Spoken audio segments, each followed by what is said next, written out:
us on the map. Mr. Caruana leading the beat. Australia global rank 6. Feeling the heat like immortality. All right, so in this video, we are going through the OECD, all right, and comparing Australia's health and wellbeing to OECD members, all right? So what is the OECD? You've probably never heard of this before. It's the Organization for Economic Cooperation and Development, right? OECD, all right? It's pretty much, so you would have heard of the UN. It's like a subsection. It's not actually related to the UN at all. I'm just trying to relate it to you guys. It's basically member countries, they can elect to be in it, and then the OECD then advises countries on what they think is best as far as improving outcomes around health, economics, society, environmental concerns, etc. So the OECD was founded in 1961. Its aim is to establish international standards to advise governments on and how to advise governments on building better policies for better lives, all right? So it's all about the people in the countries. There are currently 38 member countries in the OECD. Reviews data concerning economic, social, environmental stuff. And health and wellbeing is a major area and point of data that they look at when they offer the advice that they do. So I will rub this off and then we'll actually go through the syllabus points related to this.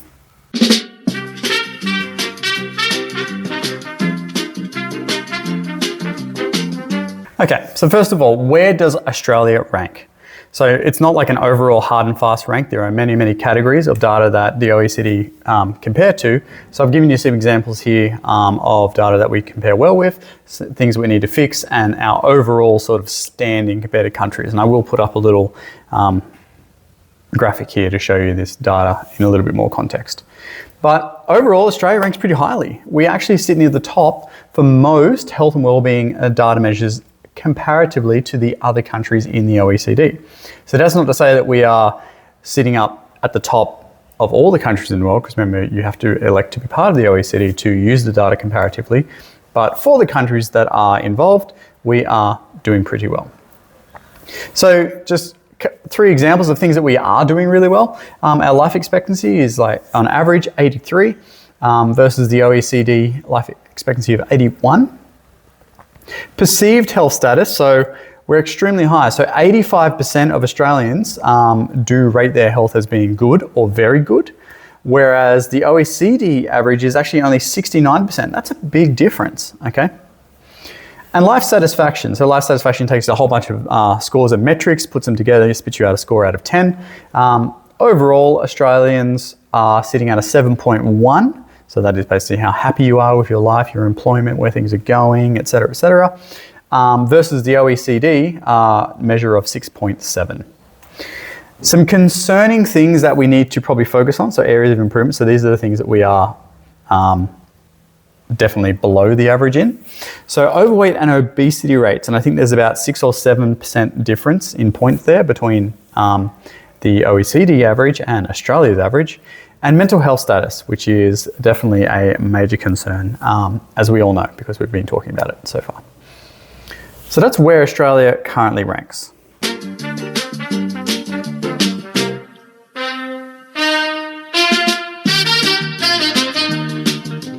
Okay, so comparatively, why do we rank highly? All right, there's got to be some reasons. So there's many, many reasons, but here are our major drivers when we're looking at the health and welfare data. So Medicare, okay, all Australian citizens can access primary healthcare and hospital treatment, okay? That doesn't happen overseas in a lot of the countries that are part of the OECD. Yes, you may have to go on a wait list.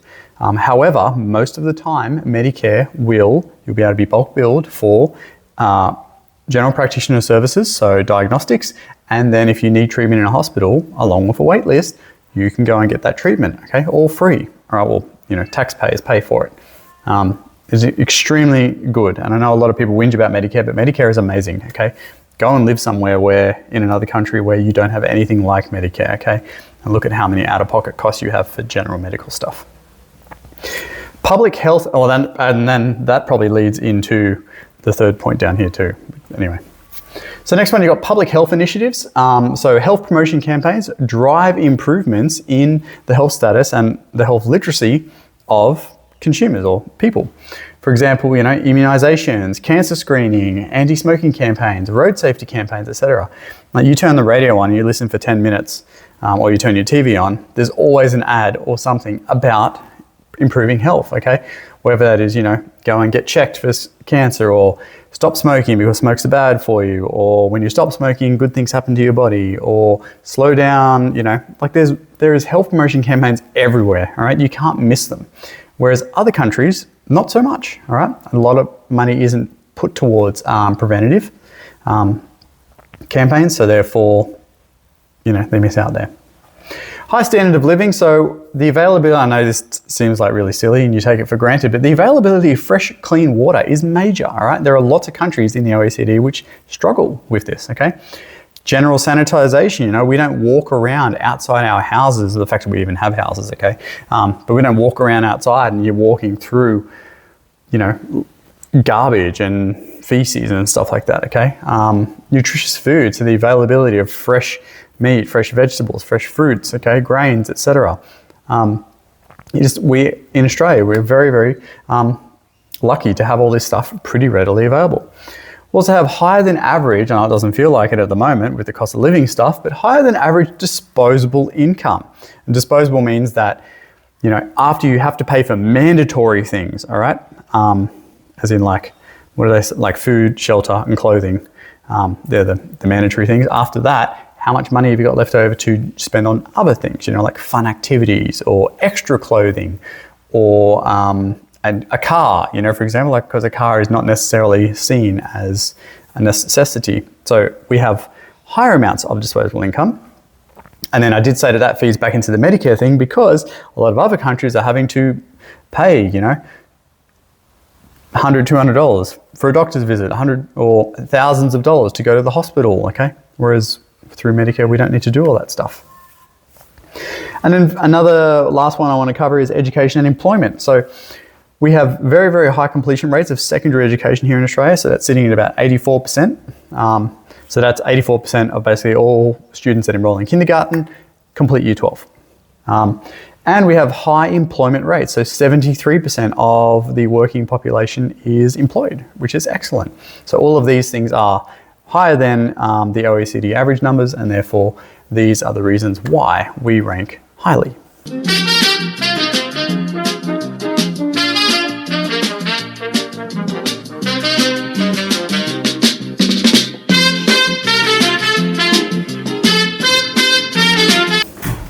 All right, so our third talking point is looking at why countries rank higher than Australia in the OECD comparisons, and why do countries rank lower.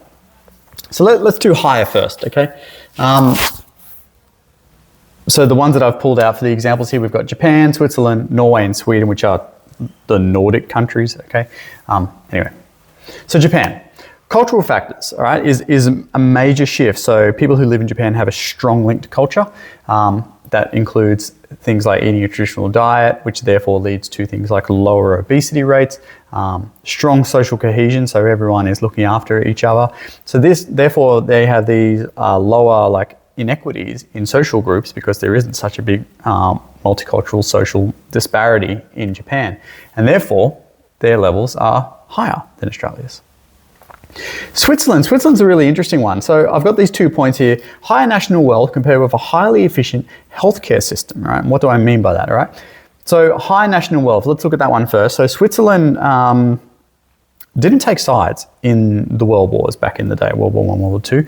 So they don't have a lot of natural resources that like Australia's, mining is a big one for us, right?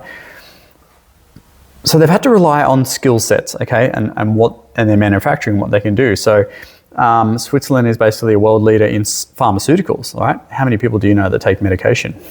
Everyone, right? They're world leader in finance and the banking sector.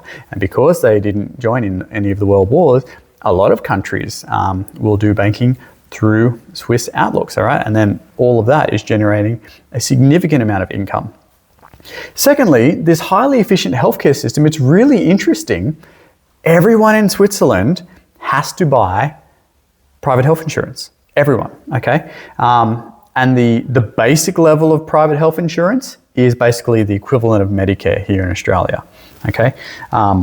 So you can sort of think of the Swiss healthcare system like Medicare, but everyone's actually paying for it. And because everyone's paying for it,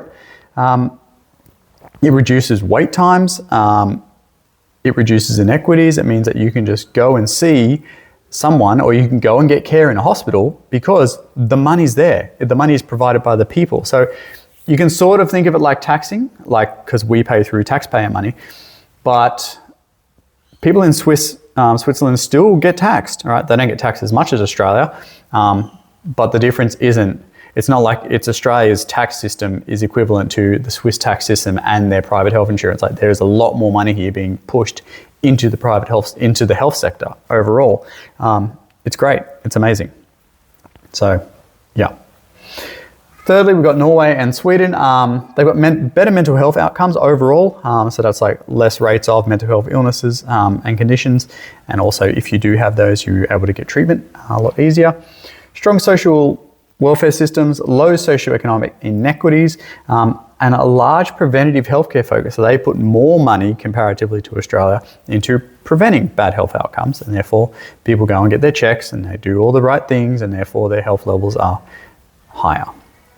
So they're just 3 countries that do rank overall higher than Australia on the OECD comparative list. Let's look at a couple that rank lower, okay? USA and Mexico. So the USA, and their major one, is the opposite thing of the Switzerland and Medicare for us. They don't have universal healthcare, okay? So if you need to go and get anything checked out, there's a waiting list for that, and then you've got to pay like out of your money for that. And that money that you pay for it is significantly higher than what we are taxed in Australia for those treatments, okay? So therefore, there's a lot of health inequities. A lot of Americans are living with disease and burden purely because they don't have the disposable income, or they don't think they have the disposable income, to actually go and get that sorted. So overall, their life expectancy is 79, which is, 4 years combined lower than Australia, and that's a lot. I know it doesn't sound like a lot, 4 years, but trust me, as I'm getting older, 4 years is a heck of a lot. That's like 10% of my life right now. Yeah, give or take a couple of months.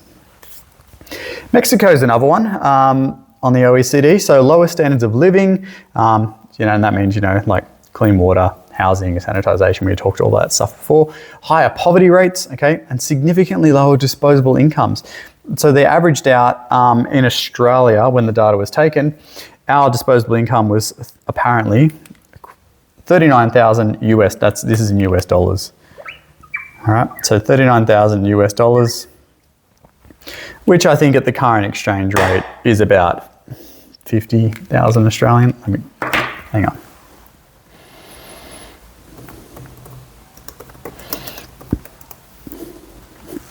Oh, 54,000. I was so close. Good.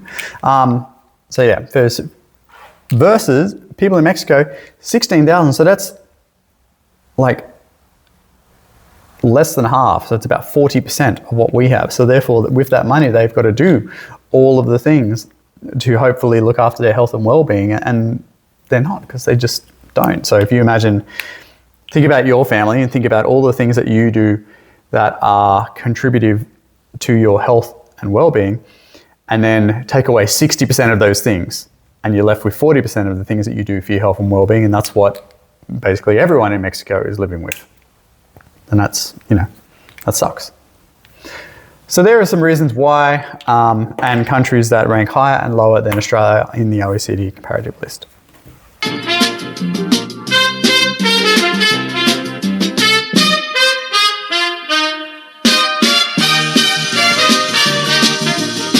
So the last bit, what can we learn from other countries? Okay, so even though we're good, we could always be better. Everyone can always be better. So first of all, looking at New Zealand, they're Indigenous health focused. So we know that closing the gap is a big focus for us here in Australia, trying to improve the health status of First Nations people. New Zealand actually do it really well. They have a strong government commitment to involve the Maori people in all levels of healthcare planning. So it's not just people in a policy building somewhere in Sydney or Canberra or wherever they are, sitting down in the board meeting and planning the health of First Nations people without even asking them what they should do first. They're in there. So in New Zealand, it's very, very one-on-one, okay? If we applied that to our closing the gap policies, you may see a significant reduction in the health inequities experienced by First Nations people and other Australians. So Italy, they do healthy aging really well for the elderly, okay? So they have a national plan, so it's, legally binding, I want to say document, but policies really, for healthy aging that spans across the workforce, volunteering, housing, and social services, okay? So as people start to age in Italy, they're naturally, well not naturally, but they're sort of, their workload is reduced and they put more of an emphasis on social connections and mental health and that holistic type stuff about living without actually punishing them. So like here in Australia, for example, we retire at 67 or 68, whatever the retirement age is now. And you're expected to stay in your job, in your same role, all the way up to that. If you take a reduction, so like if you start working 4 days a week or 3 days a week, well, guess what? You only get 80% of the pay if you're 4 days a week or 60% of the pay if you're 3 days a week. But Italy don't do that. They naturally lead you into retirement, but they still keep you on the same conditions, same pay, et cetera, et cetera. And what that leads to is that a whole bunch of people are 70 plus in Italy, they're retired, but they're healthy. And because they're healthy, they're active, they're able to get around, then because they're so capable, they then volunteer, and then that alleviates more stress. And we have this bottleneck in Australia where we need more volunteers and carers because of our growing and aging population is so significant, which we'll get to later in this topic. But all the people who are retired are actually sick themselves, so they can't volunteer in healthcare. So then we're stuck with basically all of these, sick elderly people, which Italy doesn't have that same problem. I've got another couple here. I could have gone into the same detail, but I've just tried to summarize it because I'm sure you can sort of see here. It's like, this is what the country does, this is what the other country does, this is how we apply it in Australia. So Canada, for example, and I'm sure Switzerland and the Nordic countries have this even higher, but they spend twice the amount of their healthcare money on promotion over curative health. Whereas in Australia, we are well ahead in curative health. So curative health is basically when someone is sick, let's put them in a hospital bed, let's give them medicine, let's make them better. Canada do the other thing. They're like, well, let's do all these campaigns and all these, subsidies and programs and things to stop people getting sick in the first place. So imagine that. Like imagine in Australia, for example, if we spent twice the amount of money in health promotion, it means that like everyone could access a gym for free, for example, all right? Because the government subsidised that money and therefore you are staying fit and active and therefore you're going to reduce the healthcare system burden, all right? Just little things like that, all right? And then finally, Estonia. So do you even know where Estonia is on the map? But in saying that, their e-health system is amazing. So they have this e-health system where all of their records for any sort of medical appointment, they're all shared and stored in one centralised location. That drastically speeds up diagnostics and treatments for when someone gets sick. So, like every time I go to a GP, if I, have to change GPs or whatever, they may have my records, they may not have my records, or I may have to request my records getting transferred from one to the other, or maybe they can't find my blood test results, or they would have no idea that I went and saw a dentist 6 months ago, or maybe I was going to see a chiropractor on the side. Whereas in Estonia, all of that stuff, it's all stored. You rock up to your, dentist or your GP or whoever you're going to see, and they, have your name up on the system and boom, it's got all your appointments listed. What was the outcome of those appointments? Any medications that you're currently on? Like, how many times do you filled out this form? Are you on any medications? Do you have a history of heart disease or all that kind of stuff? Imagine if all that was gone because it was just all there. That would be fantastic. So then when you go to the doctor, you don't spend 20 minutes telling them your life story and where you've been medically and what you need today. You can just walk straight in and go, hey, they know everything about you, and today you're just feeling this in your chest, and they can go, well, it's nothing related, so we can do some tests, or, oh yeah, this is related to that thing you had 6 months ago, and we'll just put you on antibiotics, or I don't know, whatever they would do. But it's cool, and we should have it in Australia. So that is the end of our video comparing Australia versus the other OECD countries. Thanks.